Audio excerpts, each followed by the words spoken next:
નમસ્કાર મિત્રો, લાસ્ટ વિડીયોમાં આપણે પ્રોફેસર ફિશરનો નાણાં પરિમાણનો સિદ્ધાંત શું કહેવા માંગે છે એની વિગતવાર ચર્ચા કરી હતી અને આ વિડીયોમાં આપણે પ્રોફેસર ફિશરના નાણાંના પરિમાણ સિદ્ધાંતની ટીકાઓ, મર્યાદાઓ કે એમની આલોચના કરવાની છે. એટલે કે પ્રોફેસર ફિશરના નાણાં પરિમાણના સિદ્ધાંતનું મૂલ્યાંકન કરવાનું છે. તે પહેલાં ફિશરે આપેલા નાણાં પરિમાણના સિદ્ધાંતની થોડીક સમજૂતી લઈએ.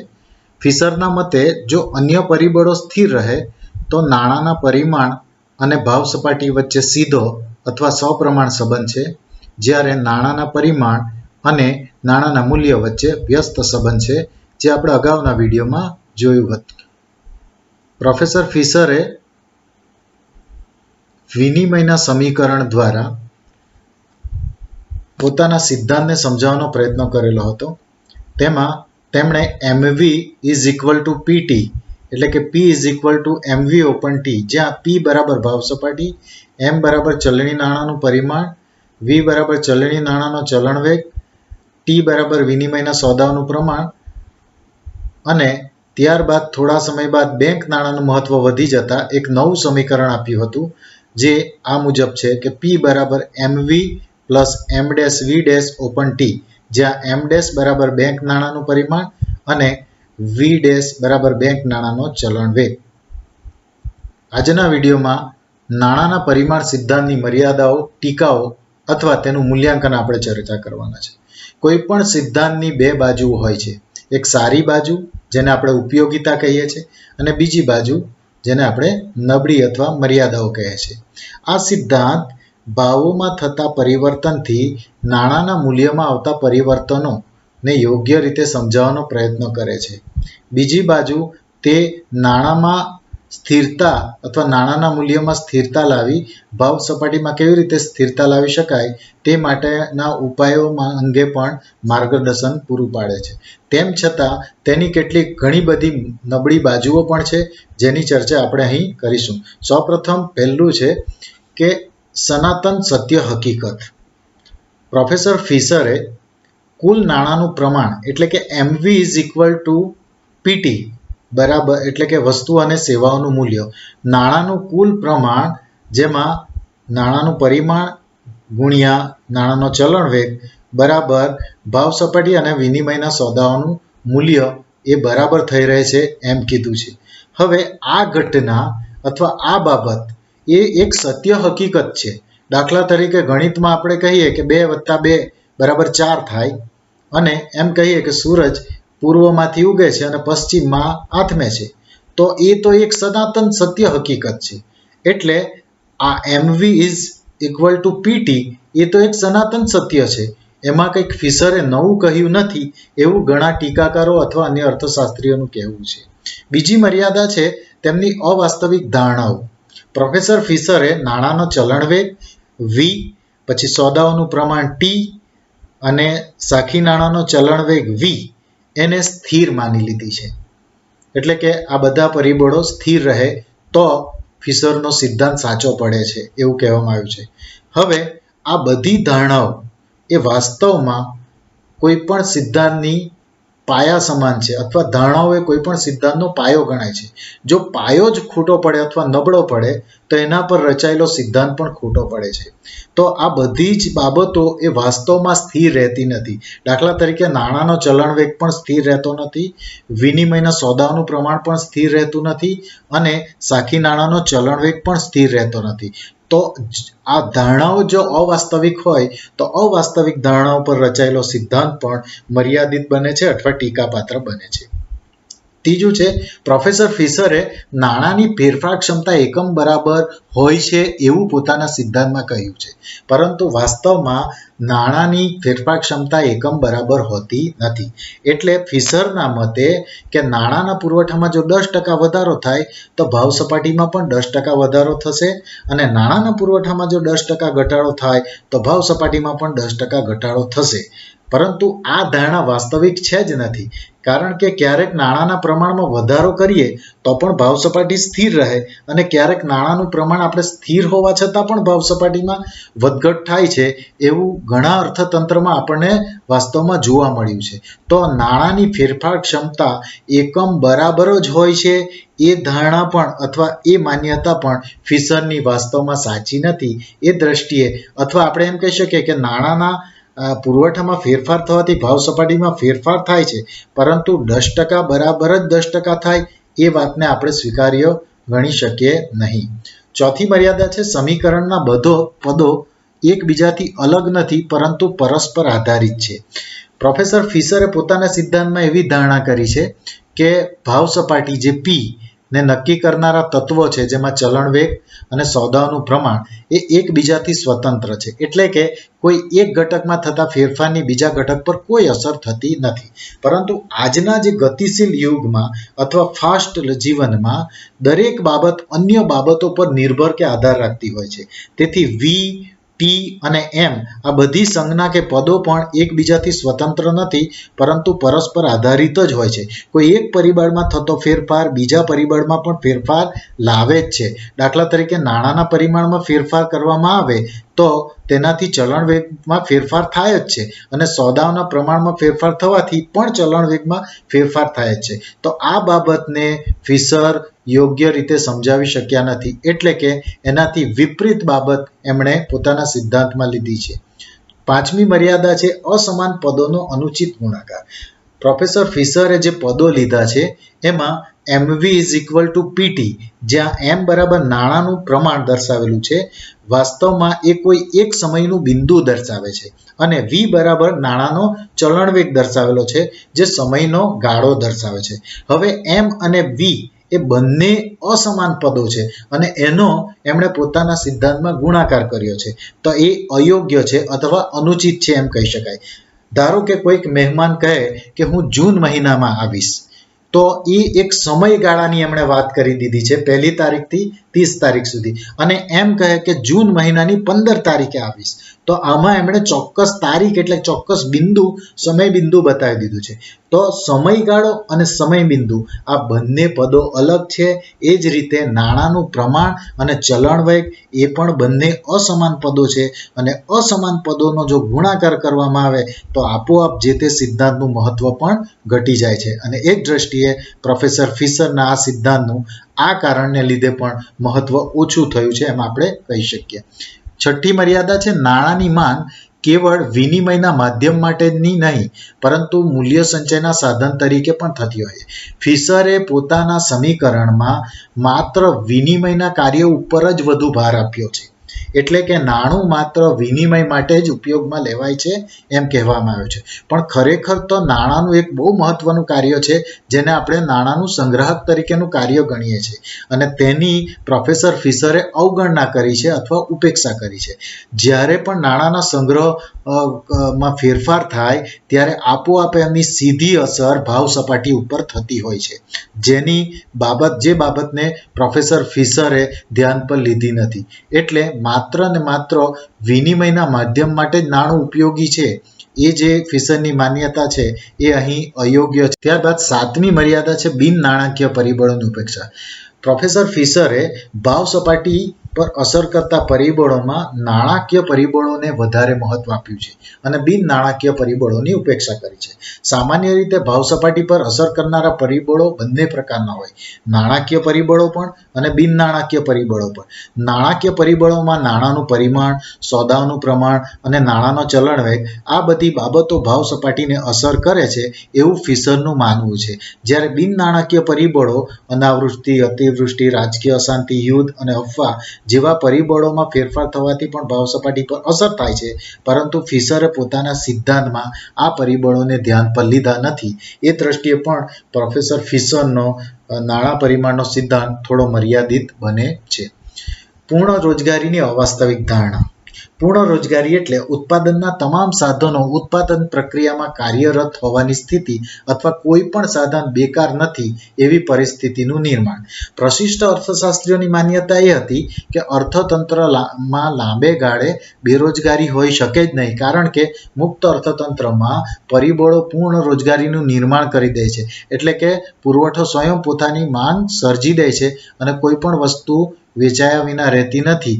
પરંતુ આ માન્યતા 1930ની મહામંદી પછી ખોટી સાબિત થઈ છે. એટલે કે તમામ અર્થશાસ્ત્રીઓ આ બાબતમાં ખોટા થયા છે અને બેરોજગારી ખૂબ લાંબા સમયની ઘટના બની જવા પામી હતી. એટલે આજે પણ દરેક અર્થતંત્રમાં વધતા ઓછા પ્રમાણમાં બેરોજગારી હોય જ છે, પછી તે દેશની સૌથી મોટી ઇકોનોમી ધરાવતું દેશ હોય કે વિકસિત દેશ હોય. પરંતુ ત્યાં પણ બેરોજગારીનું સ્વરૂપ જુદું હશે. દાખલા તરીકે ભારતમાં પ્રચ્છન્ન અને મોસમી બેરોજગારી હશે, તો અમેરિકા અથવા જાપાન જેવા દેશમાં ઘર્ષણજન્ય અથવા ટેકનોલોજીકલ યુક્ત બેરોજગારી હશે. છતાં પણ બેકારીનું પ્રમાણ હશે જ. તેથી આપણે એમ કહી શકીએ કે પૂર્ણ રોજગારીની સ્થિતિ છે તો એ ધારણા પણ અહીં ખોટી પડે છે અથવા અવાસ્તવિક છે એમ આપણે કહી શકીએ. 9મી મર્યાદા છે નાણાંના પુરવઠાને વધુ પડતું મહત્વ. પ્રોફેસર ફિશરે પોતાના સિદ્ધાંતમાં નાણાંની માંગને સ્થિર લાવી દીધું છે અને એમ કહ્યું છે કે નાણાંની માંગ એ સામાન્ય રીતે વસ્તુ અને સેવાઓના વિનિમય માટેની જ થતી હોય છે. જે ટૂંકા ગાળામાં એ વિનિમયના સોદાઓ સ્થિર રહેવાથી નાણાંની માંગ પણ સ્થિર રહે છે. એટલે નાણાંનું મૂલ્ય નક્કી કરવામાં નાણાંનો પુરવઠો જ મહત્વનો છે એવી માન્યતા પ્રોફેસર ફિશરે દર્શાવી છે. પણ વાસ્તવમાં તો નાણાંનું મૂલ્ય નક્કી કરવામાં આ બંને ઘટકોની ખૂબ જરૂરિયાત છે. પરંતુ પ્રોફેસર ફિશરે નાણાંની માંગની અવગણના અથવા ઉપેક્ષા કરી છે અને નાણાંના પુરવઠાને જ પોતાના સિદ્ધાંતમાં વધારે પડતું મહત્વ આપ્યું છે. ત્યારબાદ 10મી મર્યાદા છે લાંબા ગાળાની દ્રષ્ટિથી રજૂઆત.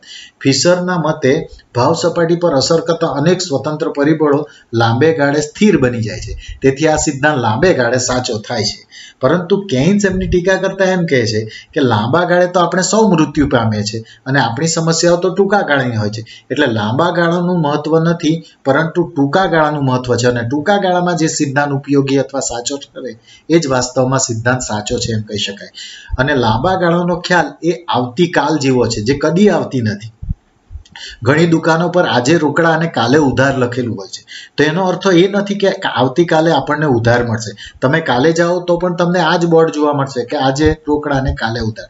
તો આ સિદ્ધાંતમાં પણ જે લાંબા ગાળાની વાત કરવામાં આવી છે એ આવતીકાલ જેવો છે, જે કદી આવતો નથી. એટલે ટૂંકા ગાળાની દ્રષ્ટિએ આ સિદ્ધાંત ઉપયોગી નથી એમ કહી શકાય. 11મી મર્યાદા છે વિનિમયનું સમીકરણ નાણાંની ખરીદ શક્તિ નહીં, પરંતુ સોદા શક્તિ દર્શાવે છે. આ સમીકરણમાં ટી નામની સંજ્ઞા બરાબર વિનિમયના સોદાઓનું પ્રમાણ છે. અને આ સિદ્ધાંતમાં નાણાંનું જે મૂલ્ય છે તે માત્ર નાણાંનું વિનિમય મૂલ્ય છે. હવે નાણાંની ખરીદ શક્તિનું મૂલ્ય એ છે જ નથી. અને લોકો માટે તો નાણાંની સોદા શક્તિ કરતાં પણ નાણાંની ખરીદ શક્તિ વધુ મહત્વની છે. કારણ કે વપરાશના ઉદ્દેશથી લોકો જે વસ્તુઓ અને સેવાઓ ખરીદે છે ત્યારે તેનું આવકમાંથી તેને કેટલું પ્રમાણ મેળવી શકશે તેનો આધાર જે તે સમયે તેમની પાસે રહેલા નાણાંની ખરીદ શક્તિ પર હોય છે, જેનો આ સિદ્ધાંતમાં અભાવ છે. અહીં માત્ર સોદા શક્તિનો નિર્દેશ કરેલો છે, ખરીદ શક્તિનો નહીં. આપણે ચિત્રમાં પણ જોઈએ કે દરેક વ્યક્તિ વસ્તુ અને સેવાઓ પાછળ પોતાની આવકને એવી રીતે વાપરે જેથી આને મહત્તમ સંતોષ થાય. અને જ્યારે પણ ખરીદ શક્તિ વધે ત્યારે સ્વાભાવિક છે નાણાંનું મૂલ્ય પણ વધે છે. અને ખરીદ શક્તિ ઓછી થઈ જાય તો નાણાંનું મૂલ્ય પણ ઓછું થઈ જતું હોય છે. 12મું છે વ્યાજના દરની ઉપેક્ષા. પ્રોફેસર ફિશરે આટલા મહત્વના ઘટકની ક્યાંય ચર્ચા નથી કરી. એમણે માત્ર એમ કીધું છે કે નાણાંના પુરવઠામાં વધારો થવાથી ભાવ સપાટીમાં વધારો થાય અને નાણાંના પ્રમાણમાં ઘટાડો થવાથી ભાવ સપાટીમાં ઘટાડો થાય. પરંતુ નાણાંના પરિમાણમાં અથવા પ્રમાણમાં ફેરફાર થવાથી એની પહેલી સીધી અસર વ્યાજદરમાં ફેરફાર થાય છે. વ્યાજદરમાં ફેરફાર થવાથી મૂડીરોકાણમાં ફેરફાર થાય છે. મૂડીરોકાણમાં ફેરફાર થવાથી રોજગારી આવક અને ઉત્પાદનના પ્રમાણમાં ફેરફાર થાય છે અને એના લીધે ઉત્પાદન ખર્ચમાં પરિવર્તન આવે છે અને ત્યારબાદ ભાવ સપાટીમાં પરિવર્તન આવે છે. એટલે કે વ્યાજદર પર સૌપ્રથમ નાણાંના પુરવઠામાં કે પ્રમાણમાં ફેરફાર થાય તેની અસર થતી હોય છે. આટલા મહત્વના ઘટકની પ્રોફેસર ફિશરે પોતાના સિદ્ધાંતમાં નોંધ લીધી નથી, એટલે કે તેની ઉપેક્ષા કરી છે. એ પણ એ સિદ્ધાંત સિદ્ધાંતની મહત્વની મર્યાદા છે. 13મી મર્યાદા છે સામાન્ય ભાવ સપાટીનું મહત્વ નથી.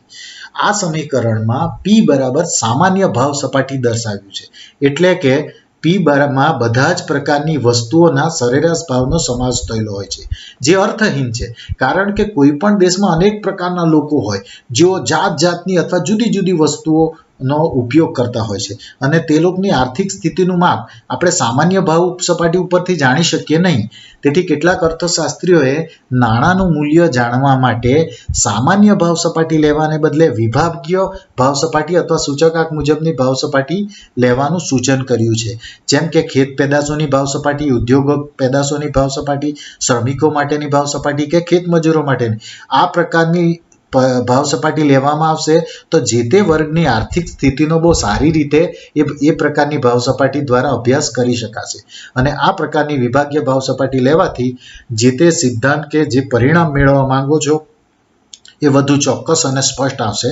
એટલે પ્રોફેસર ફિશરમાં જે સામાન્ય ભાવ સપાટી લેવામાં આવી છે, વાસ્તવિક આર્થિક જગતમાં એનું કંઈ મહત્વ નથી. 14મી મર્યાદા છે આ સિદ્ધાંત મંદીજન્ય પરિસ્થિતિને યોગ્ય રીતે સમજાવી શક્યો નથી. આ સિદ્ધાંત મુજબ મંદીમાં ભાવ સપાટીમાં સતત ઘટાડો થતો હોય ત્યારે નાણાંના પ્રમાણમાં વધારો કરીએ તો ભાવ સપાટીમાં વધારો કરી શકાય અને મંદીને દૂર કરી શકાય. પરંતુ 1929-30ની જે વિશ્વવ્યાપી મંદી છે ત્યારે નાણાંના પ્રમાણમાં વધારો કરવા છતાં પણ ભાવ સપાટી વધવાને બદલે ઘટતી જ રહી હતી. તો આવું શા માટે બન્યું હતું કે કેમ બને છે તે બાબતમાં પણ ફિશર કંઈક સમજાવી શક્યા નથી. એથી કાર્થર એને કટાક્ષમાં એમ કહે છે કે ઘોડાને તમે પાણી સુધી દોરી લઈ જઈ શકો, પરંતુ તેને તરસ લાગી ન હોય તો તમે પાણી પીવા માટે એને ફરજ પાડી શકો નહીં. એનો અર્થ એ થયો કે મંદીમાં એટલી દયનીય સ્થિતિ હોય છે કે ગમે તેટલા પ્રમાણમાં નાણાંના પુરવઠામાં વધારો કરવામાં આવે તો પણ મંદીજન્ય પરિસ્થિતિ દૂર થઈ શકતી નથી. આ બાબતને પ્રોફેસર ફિશર યોગ્ય રીતે સમજાવી શક્યા નથી. 15મું છે કાયદેસરના નાણાં અને બેંક નાણાં વચ્ચેનો સંબંધ બદલાતો રહે.